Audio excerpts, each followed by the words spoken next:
Dewan Kehormatan Penyelenggaraan Pemilu menjatuhkan sanksi keras pelanggaran etik kepada KPU karena menerima pendaftaran Gibran sebagai calon wakil presiden tanpa prosedur yang benar. Namun Bawaslu menyebut sanksi di DKPP tidak mempengaruhi putusan KPU secara lembaga.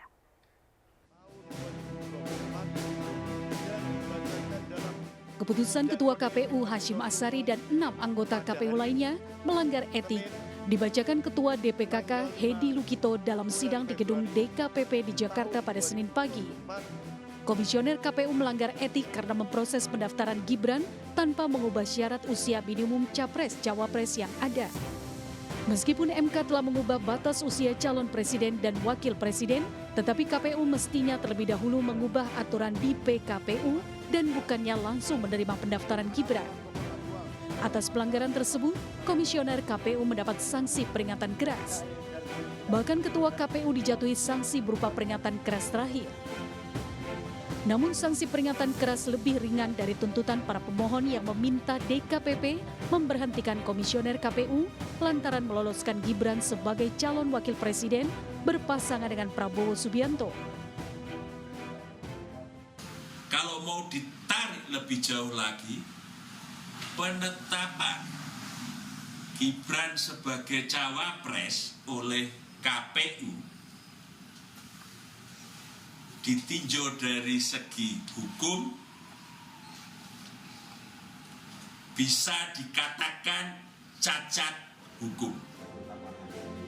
Atas sanksi yang diberikan DKPP, Ketua KPU Hashim Asyari tidak mau berkomentar. Hashim menyebut semua argumentasi dari KPU telah disampaikan dalam sidang DKPP. Ketika dipanggil sidang kami juga sudah hadir memberikan jawaban, memberikan keterangan, alat bukti dan argumentasi. Jadi apapun putusannya ya sebagai pihak teradu kami tidak akan komentar terhadap putusan tersebut. Karena semua komentar, catatan, argumentasi sudah kami sampaikan pada saat di dalam persidangan. Sementara Bawaslu menjelaskan sanksi DKPP berkaitan dengan personal dari ketua dan anggota KPU. Dengan demikian, putusan DKPP tidak mempengaruhi putusan lembaga. Dengan kata lain, Gibran tetap sah sebagai peserta Pilpres 2024. Putusan DKPP itu akan berkaitan dengan pribadi dari penyelenggara pemilu. Jadi seharusnya tidak mempengaruhi putusan lembaga ya. Proses yang telah dilakukan itu yang disalahkan itu penyelenggara atau KPU. Jadi ya silahkan terjemahkan sendiri, tapi bagi kami proses telah berjalan. Lebih lanjut, Bawaslu akan memastikan bahwa ada surat teguran yang disampaikan kepada Komisioner KPU sesuai sanksi yang dijatuhkan DKPP. Tim Liputan iNews melaporkan.